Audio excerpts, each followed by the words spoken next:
Y'all get ready for this. But you don't know what's about to happen. You're never going to guess it. Ready?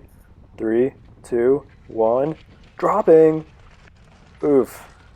I'm honestly astounded. I had to go to 4 days of IntelliCup before somebody crashed in front of my camera. But it seems to be what the people want, so there you go. This is the 5th day of Intelligentsia Cup, my 4th day racing. I think it's Lombard. It's a hot dog shaped course. One really skinny direction and the other one, it's just a U-turn really. It's not 4-corner, it's a U-turn on both sides. There's a little bit of elevation. This back stretch is basically flat, but then the home stretch has a little bit of an up and then it's down, and then out of the first U-turn there's a bit of a steep uphill that was a pretty good effort every single lap. And on top of that, it had like this little wiggle in it, so people were kind of going just through it single file, especially in the twos. People didn't like to go through it near each other. And we didn't have any crashes as a field in that downhill U-turn. There was one lap where somebody tried to break away on this home stretch, and then they got like a little bit of a gap through the start-finish. And when we came around the first part of the U-turn, you can't see it until you're coming into it. And we came around, and there's that Kurt guy was just laying on the ground. It was a little bit funny. He was fine. He got back up and got in. But shortly after making his effort to get off the front, just boom, hit the floor. So yeah, that's the finish stretch.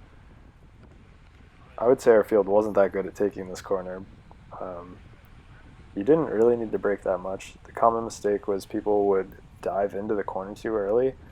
They'd get excited about taking the first part of the corner, but in reality, making the second corner was more important. So you wanted to go into that corner late, feel late into the first part of the corner so that you were hitting the second part appropriately. Because exit speed is more important than entrance speed in any corner in a bike race. It doesn't matter how fast you come into a corner if you can't carry that momentum out. Oh, here's poor little junior rider. There's this junior team from Canada that was here, and there's a lot of spots where they're just getting spin out on their junior gears.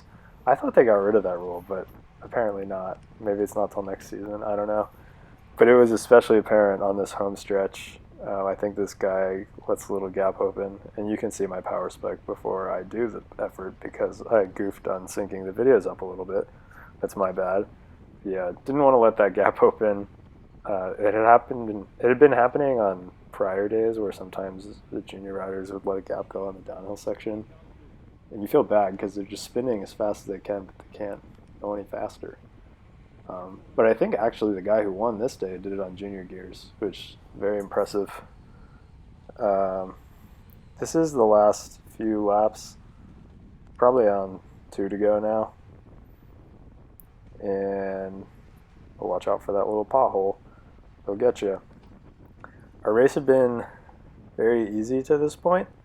Somebody, I don't think they had any teammates, decided they wanted to just ride tempo on the front for like the last 20 minutes of this race, and everybody just kind of sat behind them like, all right, have at it. And so they did that, and we all sat behind it. So it was like comically easy pace. Everybody was itching to get after it. There's a couple attacks that people let loose early once we got inside of like 5 to go, but not really much. Still a lot of people in contention. Well, it felt like a lot of people in contention. I think afterwards it looked like only like 20 people finished on lead lap. But this course was definitely kind of brutal, especially if you have a really big field. It's going to make that downhill U-turn that much harder. But here we are coming into 1 to go. This dude in the yellow, he sent a really impressive 2-man break earlier in the week, so he was on everybody's radar. He's coming up. Everybody's slotting in. I wanted to just be like between 3rd and 5th coming out of the last corner, and I didn't really mind this spot.